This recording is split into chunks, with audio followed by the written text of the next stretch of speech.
right, we're going to be simplifying a radical with numerical and variables.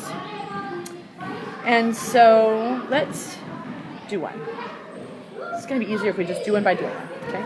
Okay. We're going to do a square root. We're going to have a 16, but we're not just going to have numbers this time. We're also going to have letters in here. Oh, okay. So before we did it with just the numbers and just the letters, and now we're doing it with both. Yes. So I think it's going to be super nice, okay?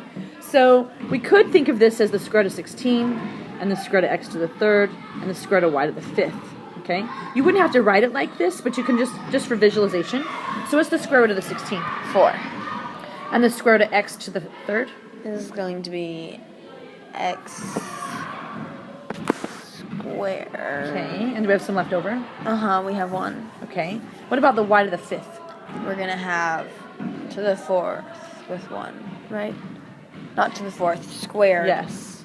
So then we'll have 1 left over. Yes, and let's go back to this x squared, because this was x, and x. So we take the double out. So it's just going to be x. It's just going to be x here. Right. With just an x out there. Okay? All right.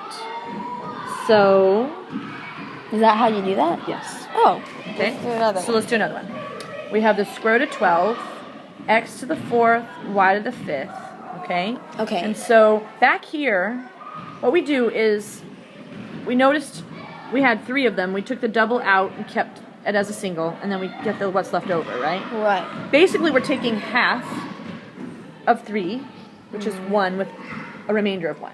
Right. Okay? And that's what we did here. Half of 5 is 2 with a remainder of 1. Right. Okay?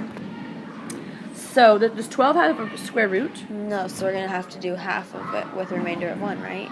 That works with the exponents, but when we're doing numbers, we do the factor tree, if you remember. That's right. We do 4 and 3 and 2 and 2, and so the 12 becomes 2 and 2 and 3 when we multiply them. So it'll be 2 square Yes. root 3. Right, we take the double out, we keep the 3 in there, and so I'm doing that because we're going to put our x's and y's there, right? Okay, so then x squared. X squared, it has a nice half. And then The 5, does it have a half? no. No, so it's going to be y to the second, and we have 1 left over. Okay? Okay. All right. We do one more. Yes. We're going to do the cube root Oh, that's nice. of 27, a to the 7th, b to the 2nd. Back here, the reason we took half because there was an invisible 2. Okay? Right. Now we're going to divide that exponent by 3 and see what's left over. Okay, so 27 divided by 3 is 9. So 3. Ooh, careful. That only works with those exponents. With the numbers, we have to do the factor tree. Right. So you have to do 27. So would be 3 and 9. Okay. And so we'd have 3. Yes. So we have 3, 3, and 3, and we're doing the cube root. So we take triples out as singles. So it'll be 3. Okay. A to the. So we take 7 divide 3. And we have and does it go in 3 times? How many times does 3 go into 7? Twice. Twice, with a remainder Of 1. of 1. So here's our a to the second with a remainder of. cube root a to the 1. And then What about b squared? we're going to have to just leave it like that, right? Yes, so we just put it like B that. squared.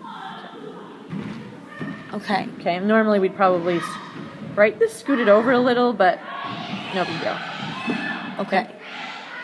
Oh, be careful. I just noticed something. My squared and my cube root, they kind of look almost like a 23rd, so when you're keeping them together, careful that they don't look too close. Okay. All right? Yeah.